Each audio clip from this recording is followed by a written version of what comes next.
Hello বন্ধুরা, চলে আসলাম একটা নতুন ভিডিও নিয়ে। আমি এসেছিলাম আজকে গোবরডাঙ্গা ক্যাটারিং করতে। তো ক্যাটারিং করার সময় আমরা প্রথমে ঢুকে দেখলাম ডিজে বাজছে, প্রচুর নাচ গান হচ্ছে।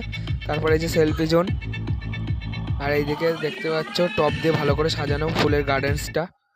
তো ফাইনালি আমরা ঢুকে সায়ন প্রথমে আইসক্রিম নিল খাওয়ার জন্য। আইসক্রিমটা ভালো ছিল বললো। এই যে আইসক্রিমটা নিয়ে বসে গেলাম আমি টেস্ট করার জন্য। তো গালে দিয়ে আমার আইসক্রিমটা হেভি সুন্দর লাগছিল খেতে, বেশ ভালো আইসক্রিম।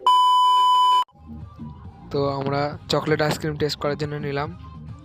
সায়ন প্রথমে করলো টেস্ট, ও খেলো, অতটা বুঝতে পারলো না, পরে আবার এক চামচ তুললো। তো খেয়ে আইসক্রিমটা ও বললো বেশ ভালোই। তো চলো আমি একটু টেস্ট করি আইসক্রিমটা। চকলেট আইসক্রিমটা দেখতে সুন্দর লাগছিল। তো ফাইনালি আমি মুখে নিয়ে নিলাম আইসক্রিমটা।